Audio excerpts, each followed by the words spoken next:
Hey guys, welcome back. In today's video, we are talking about SEC banning short selling and targeting naked shorts, the MOAS target, the huge margin calls, and many more in this video. Firstly, we're taking a look at this. Rumor, May 12th, the SEC will start a short selling ban with all eyes on naked shorting. Now, straight away, the highlight here is understanding that it is a rumor. However, the reason why I'm including this in the video is because of everything we have seen recently and what we are going to be covering in this video. Firstly, you have to understand we are already seeing many different countries having to stop short selling as a whole because they are afraid of the current market conditions.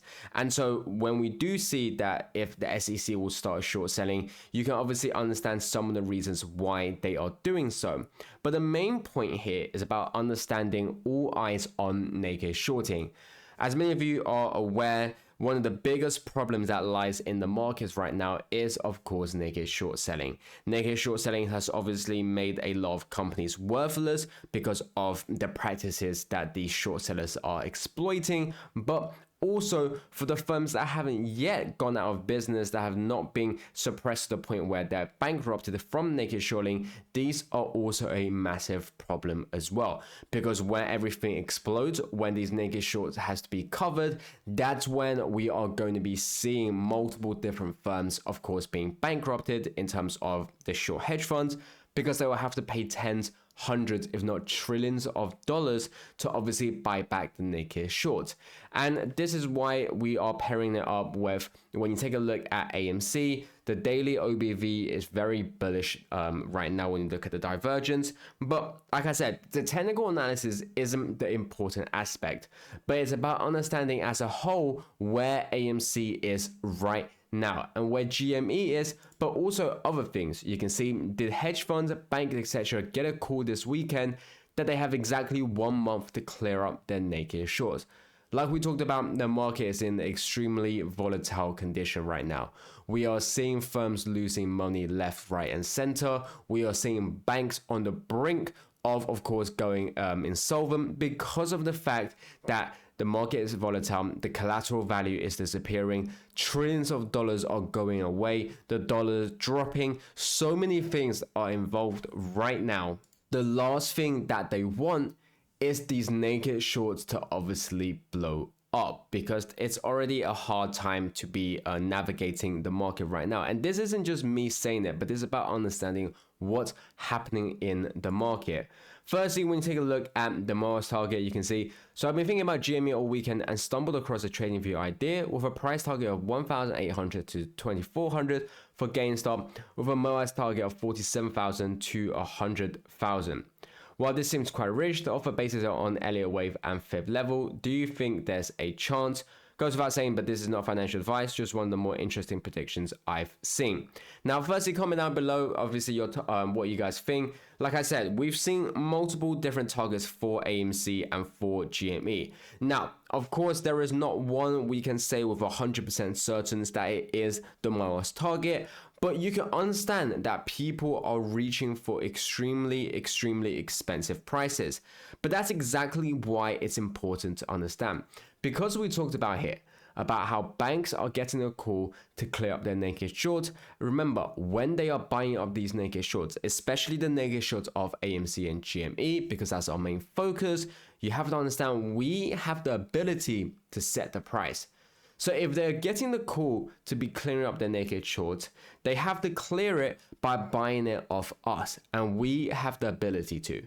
Now, what's different is the ability we have when they are yet not facing these margin calls and buying off us versus when they are facing the margin calls. Because we talked about everything in terms of the collapse, in terms of about when they have nothing to do, nothing else to do but buy these naked shorts, we are going to obviously put up a very high price.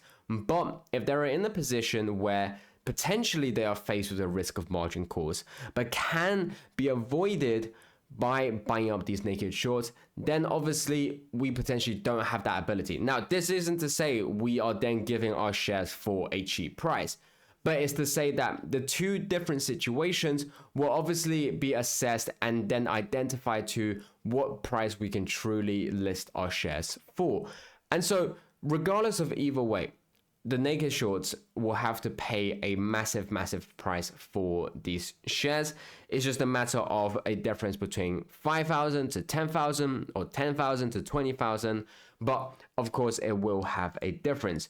You can also see prior, 2 weeks ago, breaking hedge funds are facing Lehman-style margin calls due to the market crash triggered by President Donald Trump's tariffs.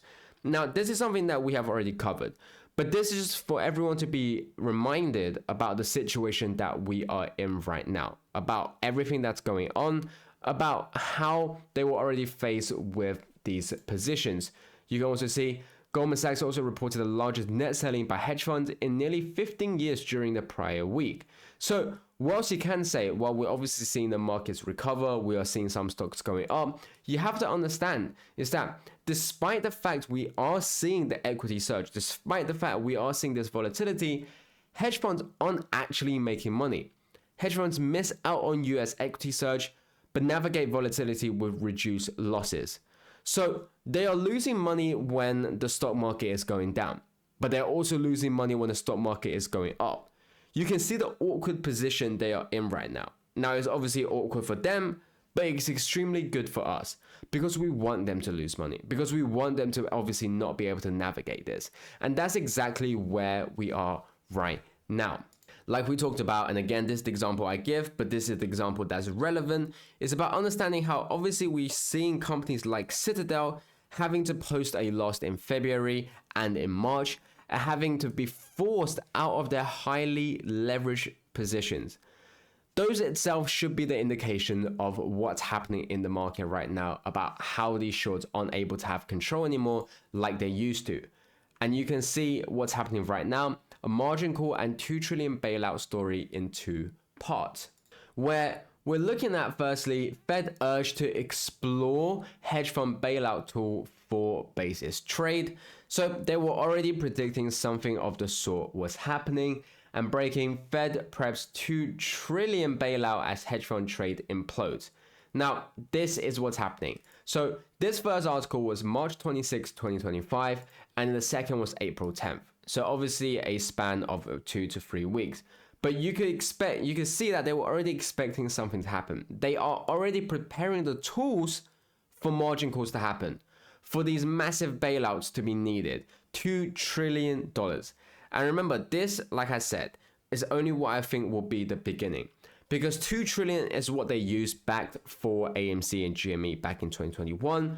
Now that the situation has gotten a lot bigger, now that the MOAS target is a way bigger scale, I do believe that 2 trillion won't be enough to save them.